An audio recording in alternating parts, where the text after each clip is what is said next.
শোচনীয় পরিণতি। রিয়াদ শহরের উপকণ্ঠের সেই হাসপাতালটির অধিকাংশ রোগী সড়ক দুর্ঘটনার। সেখানকার ২৭ বছর বয়সী এক প্যারালাইজড রোগী একদিন বিশিষ্ট দায়ী আবদুল্লাহ আল মাতরুদকে এই গল্পটি বলেছিলেন। আপনি আমাকে বিছানায় পড়ে থাকা অবস্থায় দেখছেন। এখন আমি অথর্ব অক্ষম একটা মানুষ। বহু বছর আগে আমি একবার দুর্ঘটনার শিকার হয়েছিলাম। তখন থেকে এই অবস্থায় হাসপাতালে পড়ে আছি আমি। আপনাকে আমার গল্পটা বলি। একদিন আমার মা আমার এক নিকটাত্মীয়কে দেখতে যেতে চাইলেন।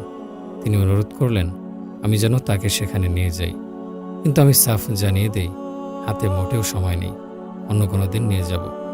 কিন্তু মা বললেন, বাবা, তারা এক সময় আমাদের অনেক উপকার করেছিলেন, তাদের সে ঋণ শোধ করা আমাদের পক্ষে অসম্ভব।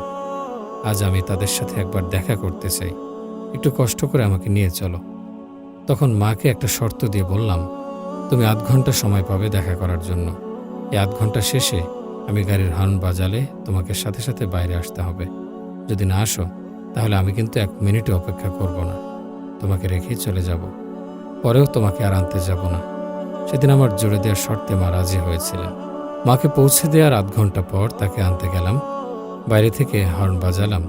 তিনি বের হয়ে না আসায় আমি গাড়ি নিয়ে দ্রুত ফিরছিলাম। কিন্তু বেশি দূর আসা হয়নি আমার। মারাত্মক এক সড়ক দুর্ঘটনা আমার জীবনটা তছনছ করে দেয়। এখন আমি এভাবে বেঁচে আছি, পঙ্গু অবস্থায়। সোজা হয়ে দাঁড়াতে পারি না, নড়াচড়াও করতে পারি না, এমনকি পাশ ফিরতেও পারি না। শুধু পিঠ বা বুকের উপর ভর দিয়ে শুয়ে থাকতে হয় আমাকে। আমি মায়ের সাথে অন্যায় আচরণ করেছি। সম্ভবত এ কারণেই আমাকে আজ শাস্তি ভোগ করতে হচ্ছে।